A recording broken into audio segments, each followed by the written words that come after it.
every living body as something like the flame of a candle. This living thing that you're feeling, like the gyroscope top, it's your own life. Because you can see very simply that you would not understand the experience that you call voluntary action and decision, being in control and being yourself, unless in opposition to that there was something else. You couldn't realize self and control and will unless there was something other, out of control, and instead of will, won't. It's hard to believe when people are living unwanted things. It's hard to believe that they have been given free will and that their choices are being honored, because it's hard to believe that someone would choose something unspeakable or unthinkable or horrific or horrendous. It's hard to believe that. People don't realize that they're making those choices, so it feels like it's something that's being done to them. And the reason that they don't believe that they're making those choices is because not one of you, or it would be a rare few of you, would acknowledge that I would do, or anyone would do, these unspeakable things to myself. So it makes you believe that there must be some other factor involved. There must be some source of darkness, there must be some source of badness, there must be some cosmic debt to pay. You come up with all kinds of things in your explanation of the unwanted things. Knowing who you are. Knowing who you are. Being able to answer this question, who am I? And what do I want? Who am I really? My answer is I am God's child. I am that which is born of all that is. I am a spiritual being having a human experience. Come trailing the breath of the ancestors yet, but trailing the breath of the angels, and understanding that because I am connected to the source of all that is possible for me. That's who I am.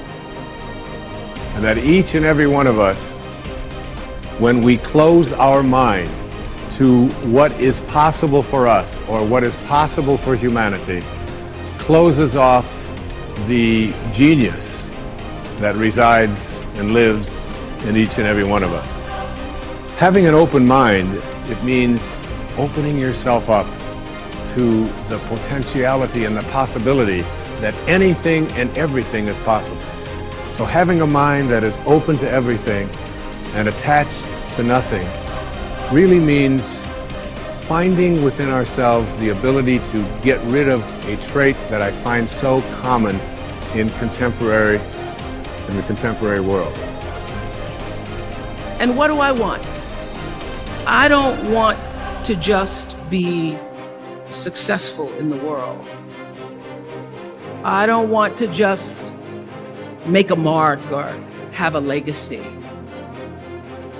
The answer to that question for me is I want to fulfill the highest, truest expression of myself as a human being. I want to fulfill the promise that the Creator dreamed when He dreamed the cells that made up me. What do I want? You must have some kind of vision for your life.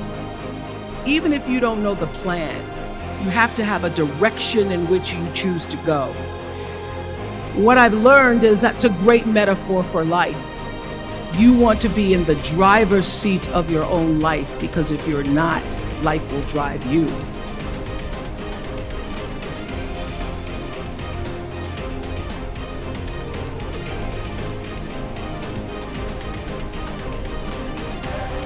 You see, you're never going to get enough.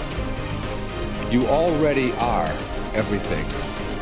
You're everything that you need. Think of it for just a moment. Everything that you need to have total bliss, perfection of your life, you already are. You already have it. You came into this world with nothing. That's how you're going out.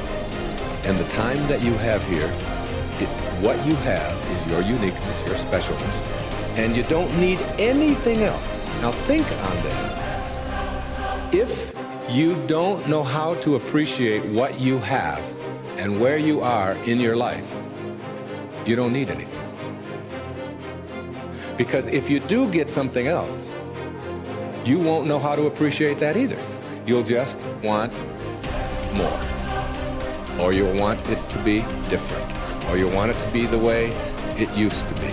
Or you'll want someone else to be the way you think they should be. Successful people or no-limit people, or self-actualizing people, inner-directed people, whatever labels that have been put on them by great thinkers, and philosophers, and therapists, and people that have looked at human beings. These kinds of people are people who always have enough.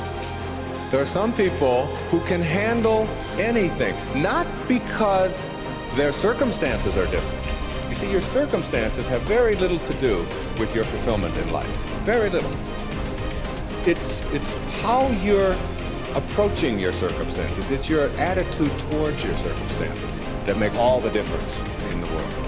And taking what you are and accepting it. No-limit people are human beings who take what they are and accept it. And don't tell themselves that somehow they're deficient because of anything about themselves.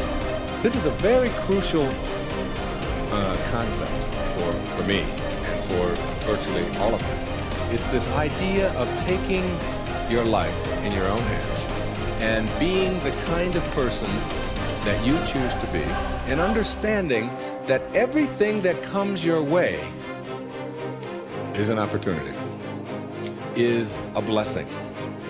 And it wasn't until I learned how to celebrate virtually everything that came my way that I was able to transcend it.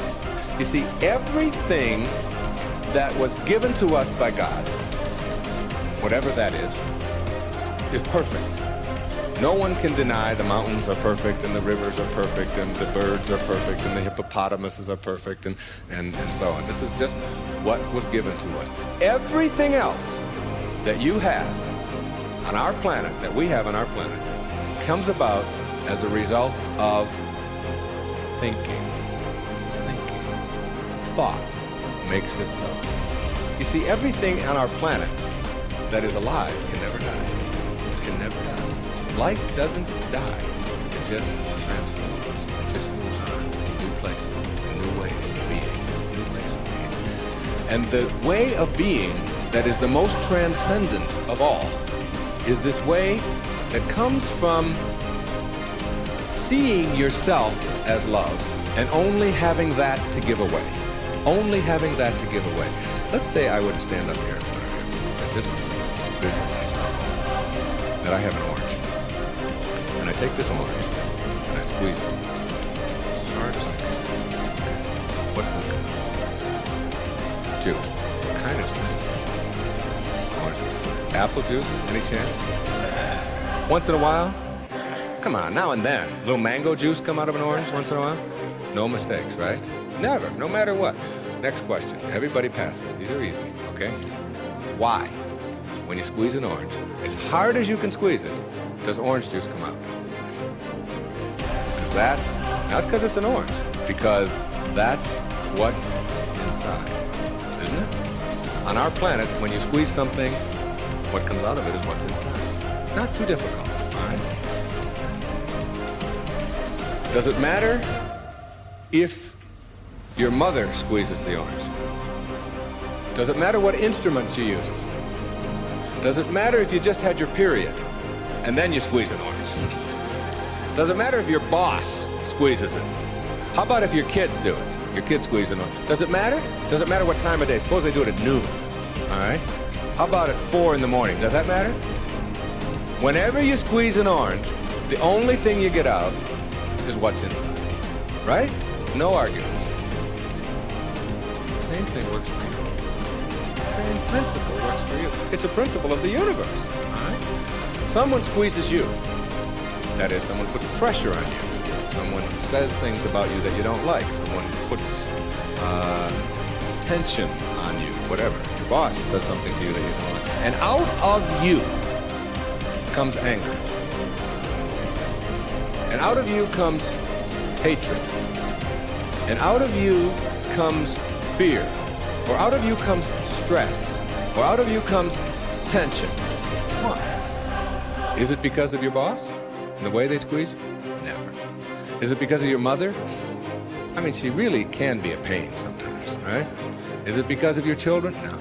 What comes out of you always when someone squeezes you is what's inside.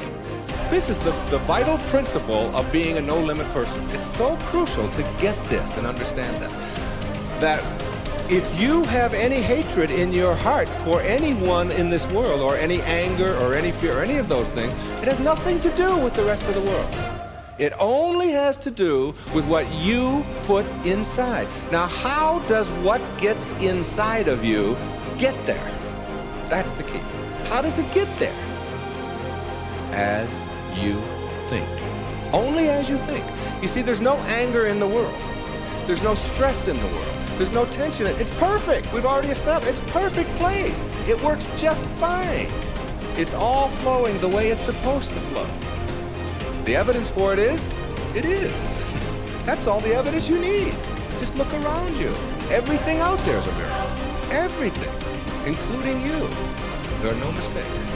It's all beautiful. And everything that happens to you in your life, whether it's a trauma, whether it's a disease, whether it's somebody treating you in a certain way, there's a lesson in all of it. No-limit people understand the lesson in life, and therefore celebrate the lessons.